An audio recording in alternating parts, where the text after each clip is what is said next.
आज की चर्चा एक बहुत ही असहज करने वाले सवाल से शुरू होती है। जरा उस इंसान के बारे में सोचिए जिसे आप अपनी जिंदगी में सबसे ज्यादा मेहनती मानते हैं। हो सकता है वो कोई रिश्तेदार हो, कोई दोस्त, या शायद आप खुद। अब ये सोचिए, क्या वो इंसान अपनी जिंदगी में सबसे ज्यादा शक्तिशाली या अमीर है? हमारे हाथ जो सामग्री लगी है वो इसी चुपते हुए सवाल को और भी गहरा करती है। उसका दावा है कि हमें बचपन से सिखाया गया है कि बस सिर झुकाकर मेहनत करते रहो और सब ठीक हो जाएगा। लेकिन ये दृष्टिकोण, वो इस पूरी धारणा को एक झूठ कहता है, एक गुलामी का आधुनिक सिस्टम। तो चलिए इस विचार की परतें खोलकर देखते हैं। बिल्कुल। और आज हमारा मकसद मेहनत को गलत ठहराना नहीं है, बिल्कुल नहीं, बल्कि मेहनत, रणनीति और सफलता के बीच के उस रिश्ते को समझना है जिसे अक्सर नजरअंदाज कर दिया जाता है। हम ये जानने की कोशिश करेंगे कि इन स्रोतों के अनुसार अगर सिर्फ गधों की तरह काम करने से कामयाबी नहीं मिलती तो फिर किस चीज से मिलती है, और क्यों मेहनती होने के टैग को एक मेडल की तरह समाज में घुमाया जाता है।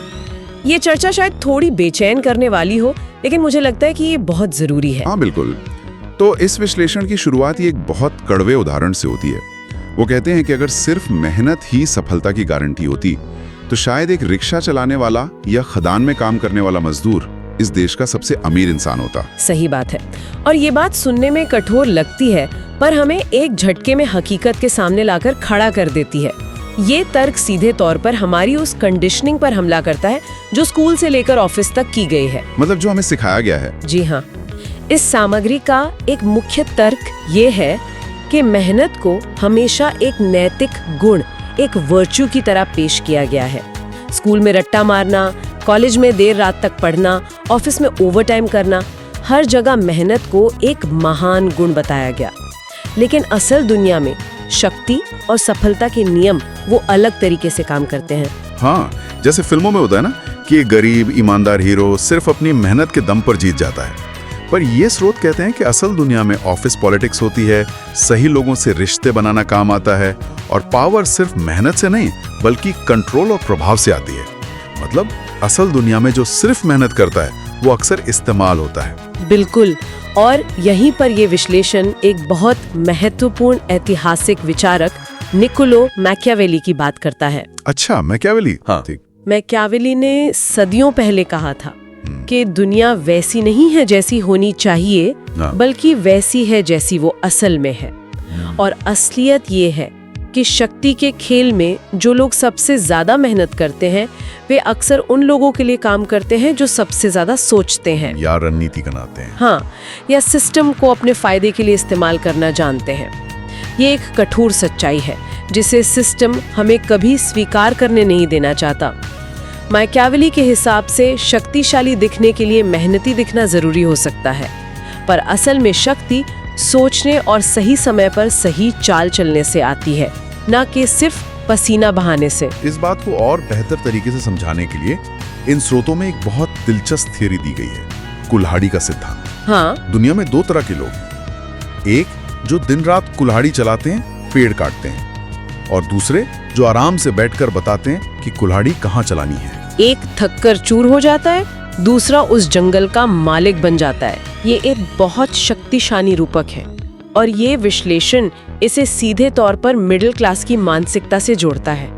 ये बताता है कि इस वर्ग को एक खास चीज सिखाई गई है, डर। हाँ, डर। नौकरी खोने का डर, रिस्क लेने से डर, बॉस को ना बोलने से डर, और सबसे बड़ा डर, लोग क्या कहेंगे। इसी डर की वजह से ज्यादातर लोग सबसे सुरक्षित रास्ता चुनते हैं, बस सिर झुकाकर मेहनत करते रहना और सिस्टम पर कभी सवाल न उठाना। ये बात थोड़ी अजीब लगती है। आमतौर पर तो डर हमें काम करने से रोकता है, पर यहाँ कहा जा रहा है कि डर हमें और ज्यादा मेहनत करवाता है। ये कैसे काम करता है? बहुत अच्छा सवाल है। यहाँ डर का मतलब काम करने का डर नहीं है, बल्कि सोचने का डर है, जिम्मेदारी लेने का डर है। जब आप रणनीति बनाने, सिस्टम को चुनौती देने या कोई बड़ा फैसला लेने जैसे मुश्किल कामों से बचना चाहते हैं, तो सबसे आसान काम क्या है? खुद को किसी काम में व्यस्त कर लेना। बिल्कुल, खुद को किसी छोटे मोटे काम में व्यस्त कर लेना। मेहनत एक नशे की तरह हो जाती है, जितना ज्यादा काम उतनी कम सोच। सामग्री में एक लाइन है जो दिल पर लगती है, ईंट उठाना आसान है, इमारत का नक्शा बनाना नहीं।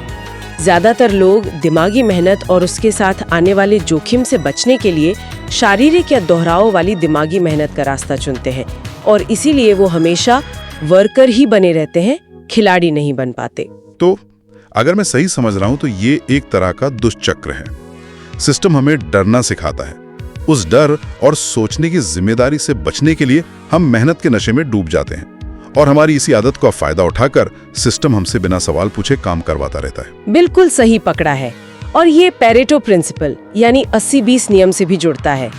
इस दृष्टिकोण के अनुसार 80% परिणाम आपके 20% रणनीतिक कामों से आते हैं, न कि 100% मेहनत करने से। ज्यादातर लोग उस 80% वाले व्यस्त काम में ही उलझे रहते हैं, जिससे नतीजा सिर्फ 20% मिलता है, क्योंकि वो काम सुरक्षित लगता है। जबकि जो खिलाड़ी हैं वो अपना समय और ऊर्जा उन 20% कामों में लगाते हैं जिनसे 80% नतीजे मिलते हैं। जैसे कि सही लोगों से मिलना, कोई नई स्किल सीखना या अगला बड़ा कदम क्या होगा ये सोचना। ये कुल्हाड़ी चलाने वाली बात सोचने पर मजबूर करती है। मुझे याद है कॉर्पोरेट में कैसे 14 घंटे काम करने को एक हीरोइज्म की तरह देखा जाता था। हम सब ने ऑफिस में वो इंसान देखा है जो रात 10 बजे तक सिर्फ इसलिए रुकता है ताकि बॉस देख ले, भले ही वो असल में सोशल मीडिया स्क्रॉल कर रहा हो। शायद यही मेहनत का दिखावा है। तो सवाल ये उठता है कि आखिर सिस्टम इसे इतना बढ़ावा क्यों देता है? यहाँ ये विश्लेषण एक बहुत ही व्यवहारिक लेकिन थोड़ा निंदक जवाब देता है। कंपनियों और पूरे आर्थिक सिस्टम को ऐसे लोगों की जरूरत है जो सवाल न करें, जो EMI, लोन और सामाजिक दबाव के डर से नौकरी छोड़ने की हिम्मत न कर सकें।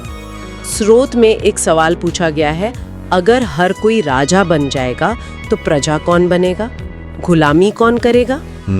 इसलिए मेहनत को एक गौरव की तरह पेश किया जाता है, थक जाने को बहादुरी और लंबे समय तक काम करने को सम्मान बना दिया गया है, ताकि लोग रुककर ये ना पूछे कि वो किसके लिए और क्यों काम कर रहे हैं। वाह, ये एक बहुत ही चुभने वाली बात है। इसमें एक और तर्क दिया गया है कि जब कोई कहता है मैं बहुत मेहनती हूँ, तो वो अनजाने में दुनिया को बता रहा है कि मैं बदला जा सकता हूँ। I am replaceable. हाँ, आई एम रिप्लेसेबल। कोई भी दूसरा व्यक्ति आकर उतनी ही या उससे ज्यादा मेहनत कर सकता है, लेकिन जो व्यक्ति रणनीति बनाता है, जो सोचता है, जिसकी जगह कोई और नहीं ले सकता, उसे बदलना आसान नहीं होता। मैंने इस तरह से कभी नहीं सोचा था। इसी को समझाने के लिए शेर और गधे का एक क्लासिक उदाहरण दिया गया है। गधा दिन भर मेहनत करता है फिर भी उसे सम्मान नहीं मिलता। वहीं शेर जंगल का राजा इसलिए नहीं है कि वो दिन भर हर जानवर के पीछे भागता है। अगर वो ऐसा करेगा तो वो थक जाएगा, थक कर मर जाएगा। अगर वो हर चूहे और खरगोश के पीछे भागेगा तो वो राजा नहीं रहेगा। वो राजा इसलिए है क्योंकि वो जानता है कि कब शांत बैठना है, कब अपनी ऊर्जा बचानी है और कब सही शिकार पर हमला करना है। उसकी शक्ति उसकी रणनीति में है, लगातार मेहनत में नहीं। जबकि हमें बचपन से क्या सिखाया गया है? आराम हराम है। बिल्कुल, ये विचार हमें लगातार व्यस्त रखता है ताकि हम कभी रुक कर ये ना सोच पाए कि क्या ये व्यस्तता हमें कहीं ले भी जा रही है या नहीं। लेकिन यहाँ एक सवाल मेरे मन में आ रहा है। पूछिए। दुनिया के सबसे सफल लोग जैसे एलोन मस्क या जेफ बेजोस, वो तो अपनी अथक मेहनत के लिए ही जाने जाते हैं। मतलब 100 घंटे प्रति सप्ताह काम करना। क्या इस सामग्री का ये तर्क उन पर लागू नहीं होता? ये बहुत जरूरी सवाल है और ये इस विश्लेषण को और गहरा बनाता है। स्रोत ये नहीं कहता कि सफल लोग मेहनत नहीं करते, वो बहुत करते हैं। लेकिन उनकी मेहनत और एक आम कर्मचारी की मेहनत में जमीन आसमान का फर्क है। अच्छा। उनकी मेहनत रणनीतिक होती है।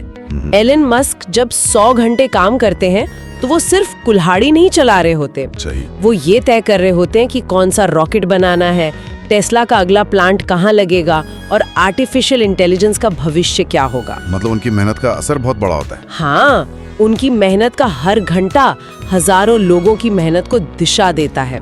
इसे लीवरेज्ड वर्क कहते हैं। वे ऐसी चीजों पर मेहनत करते हैं जहां उनके 1 घंटे का असर लाखों घंटों के बराबर होता है, जबकि एक आम इंसान उन कामों पर मेहनत करता है जहां उसके 1 घंटे का असर सिर्फ 1 घंटे का ही रहता। तो इसका मतलब ये हुआ कि सिर्फ मेहनत करना काफी नहीं है, ये जानना ज्यादा जरूरी है कि मेहनत कहाँ करनी है। पर इससे एक और सवाल जुड़ा है, क्या एक अच्छा खिलाड़ी या रणनीतिकार बनने के लिए पहले एक मेहनती वर्कर बनना जरूरी नहीं है? मतलब क्या जमीनी स्तर पर काम किए बिना, अनुभव के बिना कोई रणनीति बना सकता है? बिल्कुल, अनुभव की कीमत को नकारा नहीं जा सकता और यहाँ पर संदेश ये नहीं है कि मेहनत करना छोड़ दें। संदेश ये है कि मेहनत को देखने का नजरिया बदले। अच्छा, एक वर्कर की तरह मेहनत करने और एक खिलाड़ी की तरह मेहनत करने में अंतर है। जब आप एक वर्कर की तरह काम करते हैं तो आप सिर्फ दिए गए काम को पूरा करते हैं, लेकिन जब आप एक खिलाड़ी की तरह सोचते हुए वही काम करते हैं तो आप उस काम के साथ साथ पूरे सिस्टम को समझते हैं। आप सीखते हैं कि फैसले कैसे लिए जाते हैं। हाँ, पावर कहाँ है और असली खेल क्या है। तो हाँ, आप शायद शुरुआत में ईंटें ही उठा रहे हो, लेकिन आपका दिमाग इमारत के नक्शे के बारे में सोच रहा होना चाहिए। आपका लक्ष्य ईंट उठाने में माहिर बनना नहीं, बल्कि ये सीखना है कि इमारत कैसे बनती है। तो आज की इस पूरी चर्चा का सार ये है कि मेहनत अपने आप में गलत नहीं है, लेकिन अकेली मेहनत आपको कभी भी उस मुकाम पर नहीं पहुंचाएगी जहां शक्ति, स्वतंत्रता और कंट्रोल है। असल खेल मेहनत का नहीं, बल्कि सोच, रणनीति और प्रभाव का है। ये सामग्री हमें एक चौराहे पर लाकर खड़ा कर देती है और पूछती है, आप अपनी जिंदगी भर एक मेहनती वर्कर बने रहना चाहते हैं या एक स्मार्ट खिलाड़ी बनना चाहते हैं? ये वाकई एक गहरा सवाल है जो हर किसी को खुद से पूछना चाहिए। स्रोत ने हमें व्यक्तिगत चुनाव और मानसिकता के बारे में सोचने पर मजबूर किया है, लेकिन यहाँ एक और विचार है जिस पर गौर किया जा सकता है, जो हमें इस विश्लेषण से परे सोचने पर मजबूर करता है। जरा सोचिए, अगर पूरी की पूरी पीढ़ी वर्कर की मानसिकता को छोड़कर खिलाड़ी की तरह सोचने लगे तो हमारे समाज का ढांचा कैसा होगा? हमारी कंपनियों, हमारी अर्थव्यवस्था और यहाँ तक कि हमारे परिवारों का क्या होगा, जब हर कोई सिर्फ इमारत का नक्शा बनाना चाहेगा और कोई भी पहली ईंट उठाने को तैयार नहीं होगा? क्या एक समाज को चलाने के लिए दोनों तरह के लोगों की जरूरत नहीं है?